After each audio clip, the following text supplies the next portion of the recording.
In this lesson, we are going to read through the Recalling Your Food topic in the Template Food Control Plan. This is one of the red-colored cards in the troubleshooting section of the plan and is page number 117.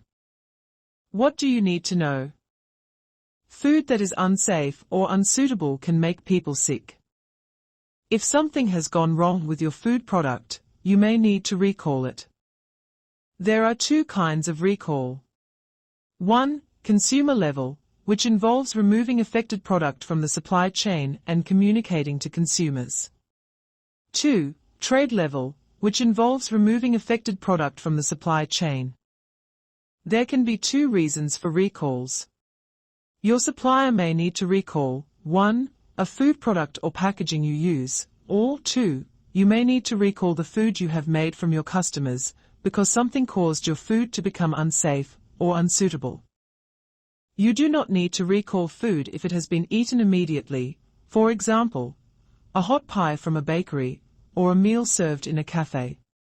If there is a safety or suitability issue, then the food should be removed from sale and discarded or set aside and clearly labeled not for consumption. The records you keep will help you in the event of a recall. There is helpful information about recalling food on the MPI website. Use this link or scan the QR code to access the information.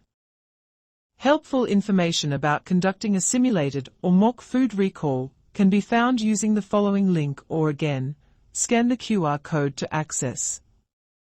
Why is it important to have good records and a recall procedure? Keeping good records means a recall can be conducted faster and more efficiently, minimizing cost and impact on your reputation. What do you need to do? If you and your staff have become aware that food you have at your business has been recalled by the supplier, you must be able to identify if your food has been affected. Identify if the recalled food is on display, in storage, or has been used as an ingredient in another food. Identify if the recalled food is being used in your business. Separate any recalled food and label it as hold do not use. Tell your supplier how much of their affected product is at your food business. Arrange for affected product to be picked up and or disposed of. If you and your staff have made and sold food which is unsafe or unsuitable, you must do all of the following. Gather information, understand the problem. Identify which products and batches are, or might be, affected. Identify where the affected products are. Put affected products on hold. Inform your verifier of the problem, or call this 0800 number and ask to speak to a food coordinator, or email food recalls at the email provided. Carry out a risk assessment. Decide on an action. Complete the food recall risk assessment form found at the following link or use the QR code to access the form and email it to New Zealand Food Safety, NZFS, at this email. You must report to NZFS your decision to recall within 24 hours. Email your risk assessment to food recalls using this email or phone on this 0800 number and ask to speak to a food coordinator.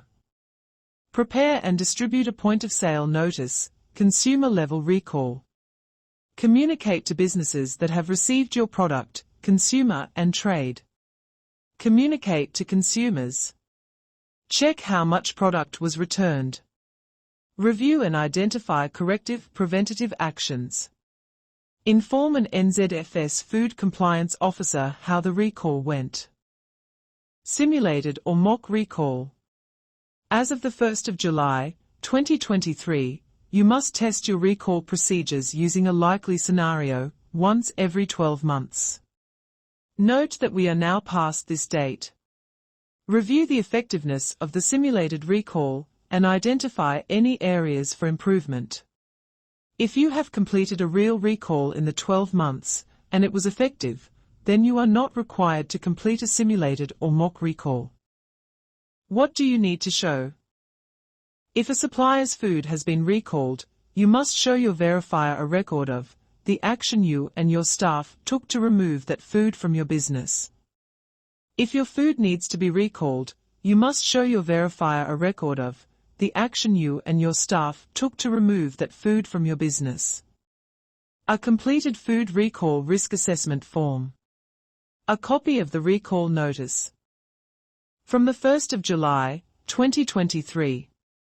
Your annual simulated or mock recall if you have food that could be recalled, for example, baking, frozen meat, etc.